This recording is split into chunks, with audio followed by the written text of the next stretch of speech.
बिस्मिल्लाहिर्रहमानिर्रहीम। अस्सलाम वालेकुम। A1 टीवी के साथ मैं हूँ राशिदा मुनीर। नजर डालते हैं हेडलाइंस पर। लॉन्ग मार्च मुख्तलिफ होगा, चारों तरफ से इंसानों का समंदर इस्लामाबाद आएगा। चेयरमैन पीटीआई इमरान खान का प्रोग्राम में इंटरव्यू, कहा कि मुंह खोलना शुरू कर दें तो मुल्क को नुकसान होगा। बातचीत की सिर्फ एक वजह हो सकती है और वो इलेक्शंस है। शहबाज शरीफ और राना असनाद जराइम पेशा अफराद है, इलेक्शन नहीं कराएंगे। मजीद कहा कि वजीर आजम और वजीर दाखिला न्यूज कॉन्फ्रेंसेस नहीं कर सकते। पता नहीं पार्टी के कितने लोग डर्टी हैरी से मिले हुए हैं।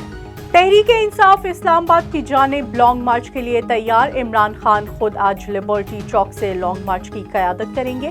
चेयरमैन पीटीआई ने गुज़िश्ता रात कैंप का दौरा किया, इंतजामात देखे। कहते हैं तहरीक इस वक्त तक चलेगी जब तक मुल्क को हकीकी तौर पर आज़ाद ना करवा लें।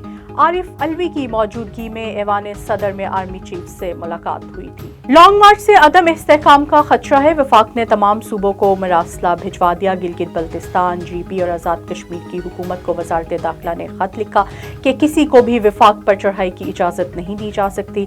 आइन के तहत हर सूबा वफाकी कवानीन पर अमल दरामद का पाबंद होगा।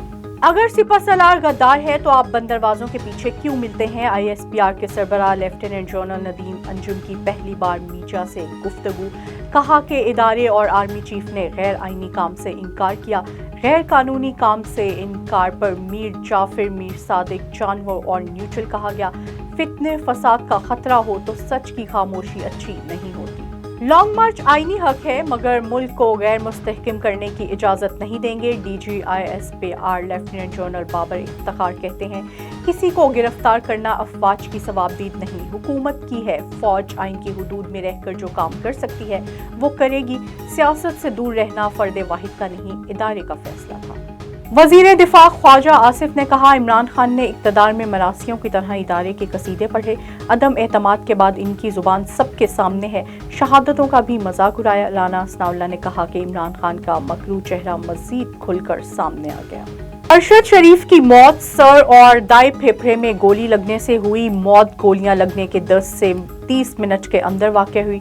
सीनियर सहाफ़ी अरशद शरीफ की इब्तदाई पोस्टमार्टम रिपोर्ट सामने आ गई। जिस्म के मुख्तलिफ अज़ा के नमूने फॉरेंसिक लैब को भिजवा दिए। फॉरेंसिक के बाद पोस्टमार्टम की हतमी रिपोर्ट तैयार की जाएगी। A1 टीवी से फिल वक्त इतना ही। मजीद बाखबर रहने के लिए देखते रहिए A1 टीवी। A1 टीवी, सब पे नजर, अंदर की खबर।